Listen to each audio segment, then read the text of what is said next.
a integração entre ciência e espiritualidade. Um nível crítico de confusão satura o mundo contemporâneo. Nossa fé nos componentes espirituais da vida, na realidade vital da consciência, dos valores e de Deus, está sendo corroída sob o ataque implacável do materialismo científico.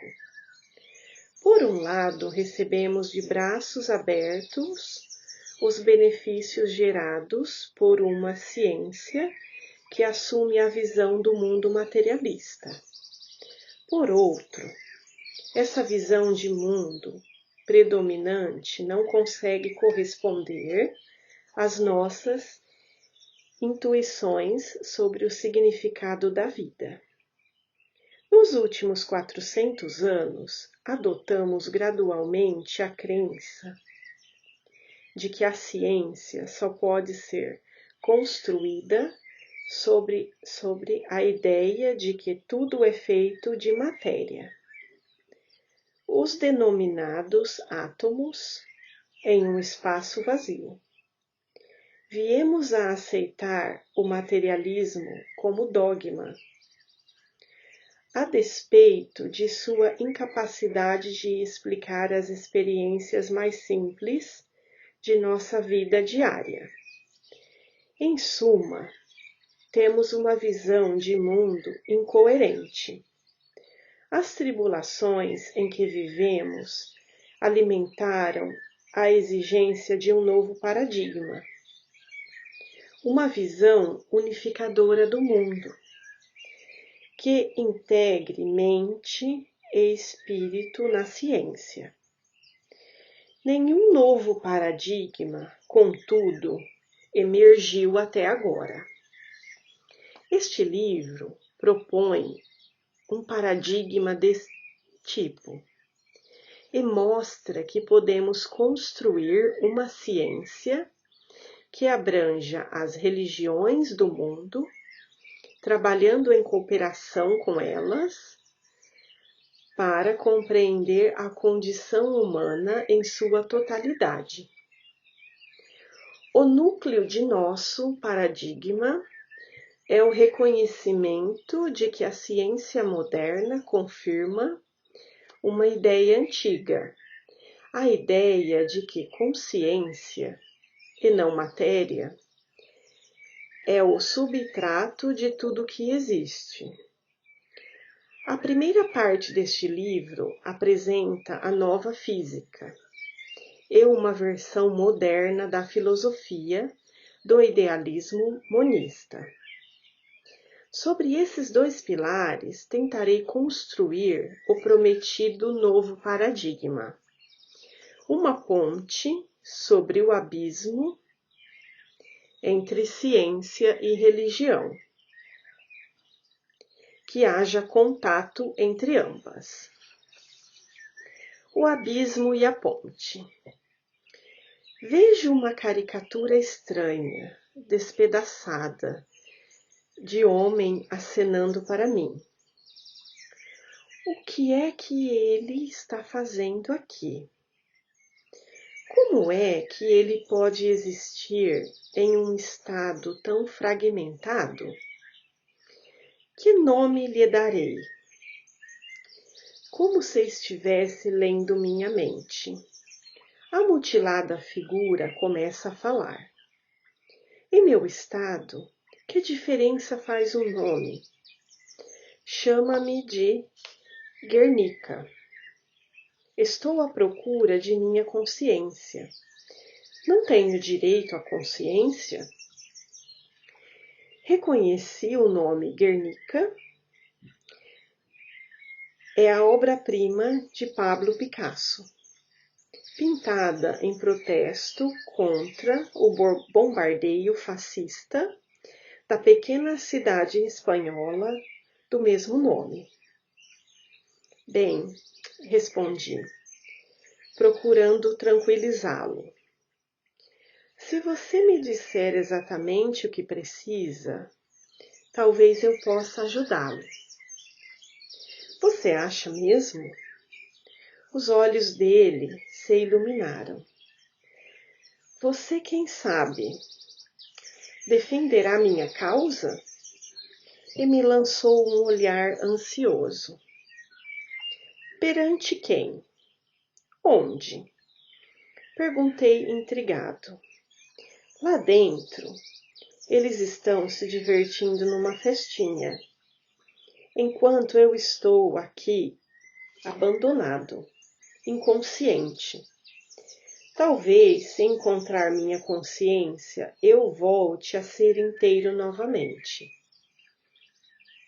Quem são eles? Perguntei.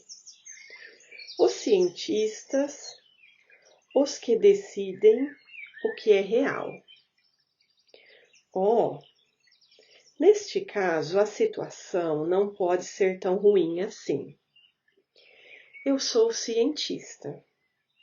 Cientistas formam um grupo de mente aberta. Vou conversar com eles. O pessoal da festinha dividia-se em 3 grupos separados, como as ilhas do Triângulo das Bermudas. Hesitei por um momento e, em seguida, em passos largos, dirigi-me a um deles. Em terra de sapos, de cócoras com eles e tudo mais. A discussão estava acalorada. O grupo conversava sobre física quântica.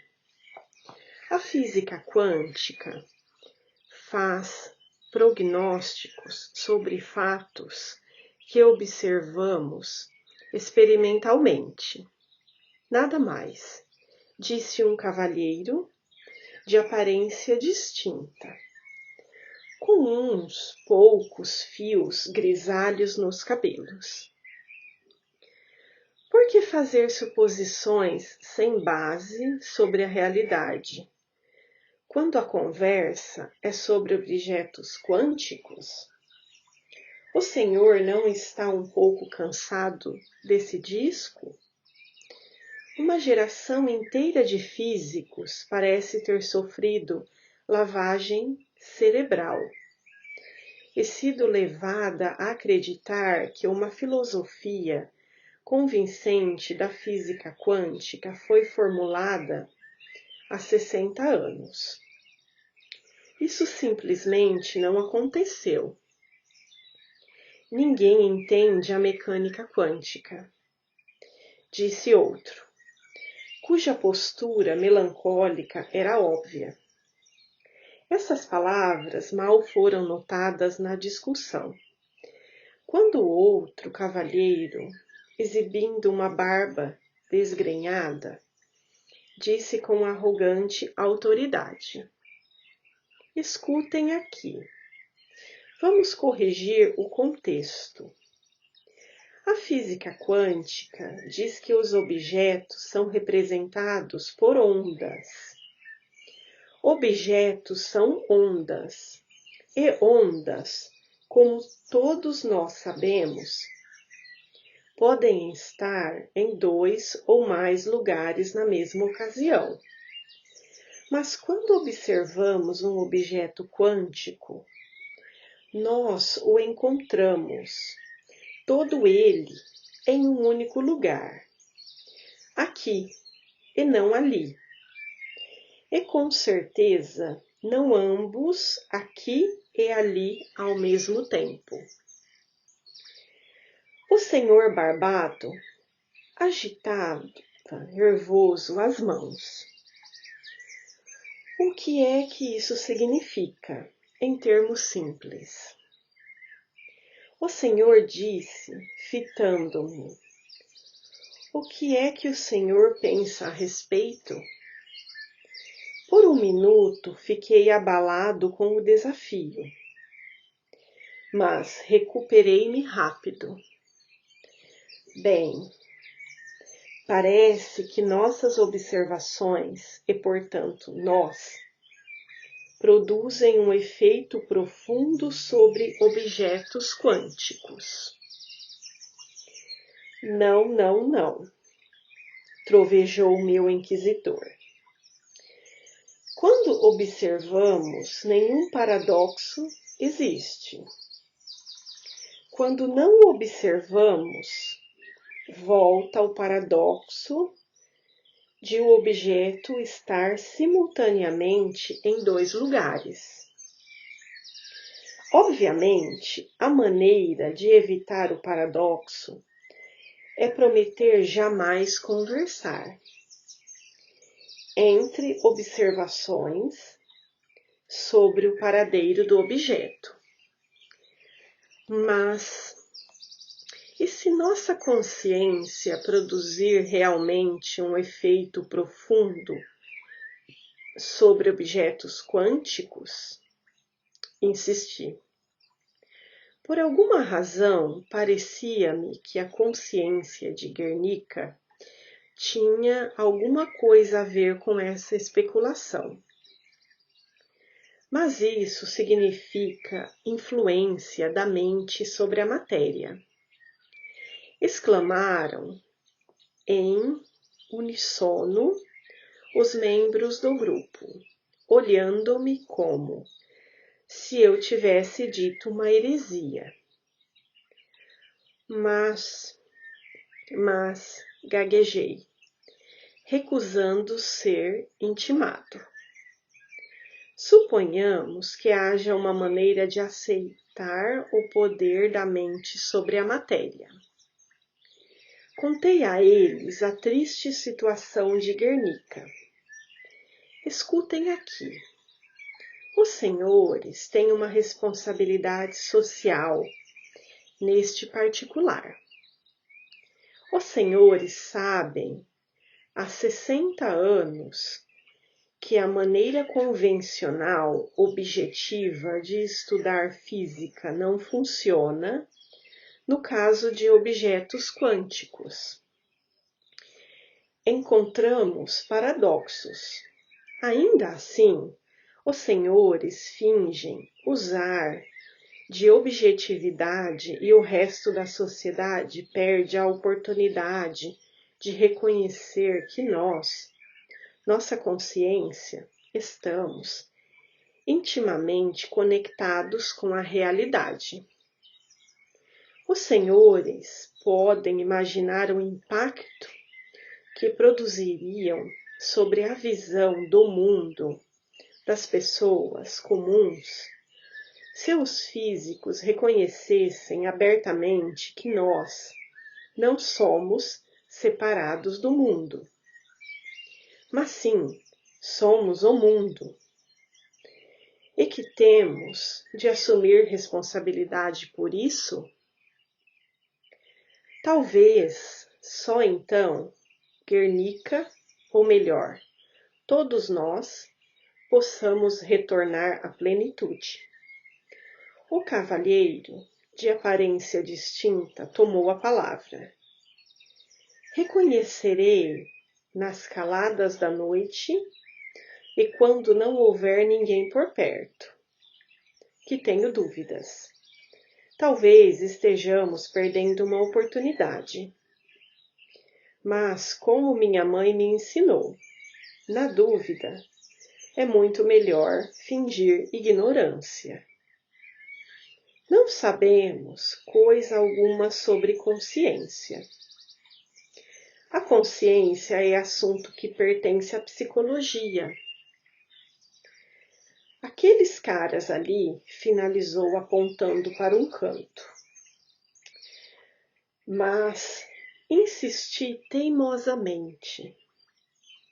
Suponhamos que definimos consciência como o agente que afeta objetos quânticos para lhes tornar o comportamento apreensível pelos sentidos. Tenho certeza de que os psicólogos estudariam essa possibilidade. Se os senhores se alinhassem a mim. Vamos tentar mudar nossa visão separatista de mundo agora mesmo. Eu tinha me convencido de que a possibilidade de Guernica obter uma consciência dependia de meu sucesso em atrair esses cavalheiros para o meu lado. Dizer que a consciência afeta casualmente os átomos é a mesma coisa que abrir a caixa de Pandora.